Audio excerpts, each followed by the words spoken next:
Disney's Hercules. This was the first game I ever played. Yeah, this one.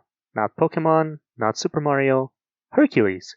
A few days ago, I was trying to sleep, and as my brain was reminding me of everything I've never accomplished in life, like it always does, I found myself thinking about how I never actually finished the game. So the very next morning, I found my old PlayStation, I dusted it off, and then used an emulator to play it. I mean, I could go through the trouble of finding a compatible monitor, but mostly I just wanted to stay away from those RCA inputs. Those things are evil. After forgiving myself for the monstrous act I was about to commit and tampering with the emulator so I could actually run the freaking game, I realized something. Here I was, about to play a PlayStation game on a laptop with an Xbox controller. I got the game running, I played it, and I got immediately destroyed. I had forgotten how ruthless old video games were, but don't get me wrong here, it's no Dark Souls. The game just doesn't hold your hand. You just press start.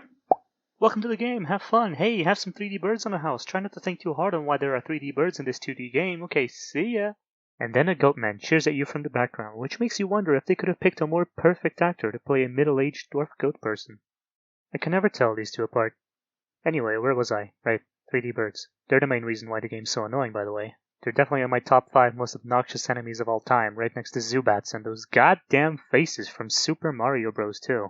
I remember spending entire days trying to complete the game, but never making it past the level where it suddenly turns into a space shooter and you're riding a Pegasus through Mount Olympus.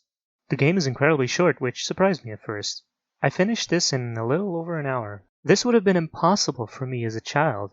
To be fair, back then I didn't know what memory cards were, even though I had one, and God knows what password means to a 5-year-old kid who doesn't speak English, and also can't read. As I was playing through the more frustrating bits, fond memories of my dad kept pouring out. That's not me being funny, this was the only video game I ever played with him. I can remember the two of us laughing together, trying to overcome the bosses in the more challenging levels. Like, I don't know. That blue centaur, that red minotaur, the hydra, everything in between, yeah, all of them. Looking back, me and my father have always had a bit of a rough relationship, but this was before any of my teenage years, where I was turned into a walking Linkin Park song searching for meaning. It was a strange feeling thinking of him like that again. It made me realize I have tons of fond memories playing all sorts of wonderful video games, but very few memories of sharing them with others. This game was special. It created a bond with a family member. What I'm trying to say is, it's been 22 years since then.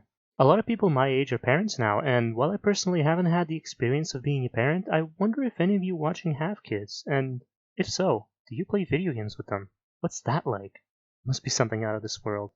Video games back then might not look like anything special compared to what we have today, but it's who we shared those video games with that really matters. That's what stays with us when we grow up. The bonds we create when we share an experience, not the experience itself.